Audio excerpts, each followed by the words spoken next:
جو بھی بادشاہ کی جی حضوری کرنے والے وہ اس بات کو کان کھول کر کے سن لیں۔ ایک بار ایک بادشاہ اپنے وزیر کے ساتھ جوانوں کے لنگر کھانے میں تشریف لے گیا چیکنگ کے لیے۔ جب اس نے صفائی ستھرائی جا کر کے چیک کی تو پھر لنگر کھانے میں جب پہنچا تو اس نے سوال کیا کہ جوانوں کے لیے کیا پکان پکا ہے، کیا کھانا تیار کیا گیا ہے۔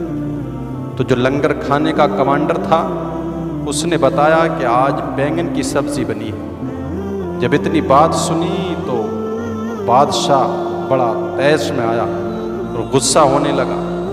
جوانوں کی جوانی کا خیال نہیں کرتے، ان کو بینگن جیسی سبزی کھلاتے ہو، ان کی جوانی پر ترس کھاؤ، اس کی حفاظت کرو۔ بادشاہ نے اتنی بات کہی اور وزیر نے بینگن کی برائی پر قصیدے پڑھنے شروع کر دیے۔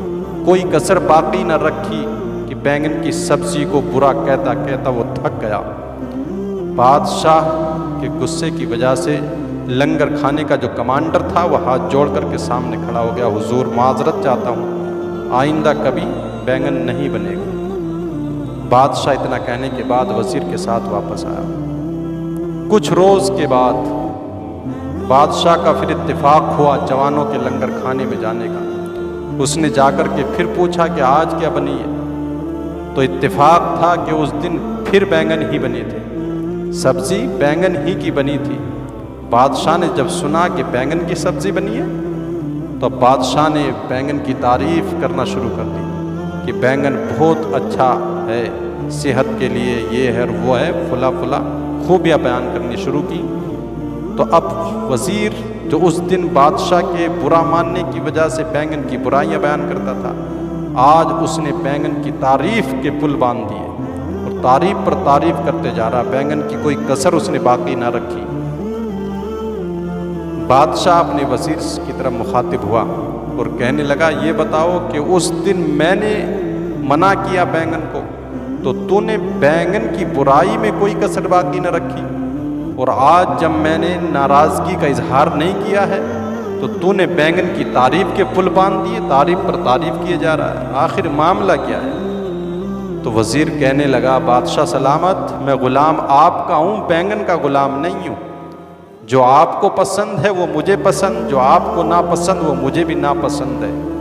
تو بادشاہ نے وزیر سے کہا، تم جیسے جی حضوری کرنے والوں کی وجہ سے صاحب اقتدار جو کرسی پر بیٹھے ہیں وہ انصاف نہیں کر پاتے، حق بات نہیں کہنے پاتے، تم لوگوں کی وجہ سے سچ اور حق کا گلا گھونٹ دیا جاتا ہے، ایسا نہ کیا کرے۔ تو وزیر کہنے لگا، بادشاہ سلامت، جان کی معافی چاہتا ہوں، اگر اجازت ہو تو کچھ لب کشائی کر لوں۔ تو بادشاہ نے کہو کیا کہنا چاہتے ہو؟ وزیر کہنے لگا، بادشاہ سلامت، حق اور سچ کہنے والے ہمیشہ مارے گئے۔ جب بادشاہ نے اتنا سنا تو اور تیش میں آ گیا، کہنے لگا، حق اور سچ پر مرنے والے ہی باقی رہتے۔ ابے مرنا تو ایک دن پھر بھی ہے، بستر پر ایڑیاں رگڑتے ہوئے انسان مر جائے تب بھی مر جاتا ہے، اللہ اور اس کے رسول کی خاطر قربانی پیش کر دے تب بھی اس کو دنیا سے چلا جانا ہے، تو کیوں نہ وہ موت مر کے بعد مرنے کی بھی دنیا تجھے یاد کرے۔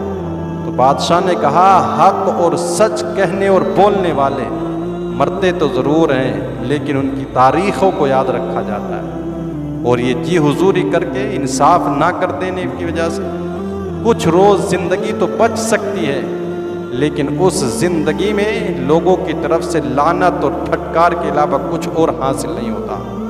آج صاحب اقتدار کی چاپلوسی اور اس کی جی حضوری کرنے والے جو آج قوم پر لوگوں پہ اوپر ظلم کرنے پر تلے ہیں، یاد رکھیں ایک دن ایسی موت مارے جائیں گے کہ ان کو کوئی بچانے والا بھی نہیں ملے گا۔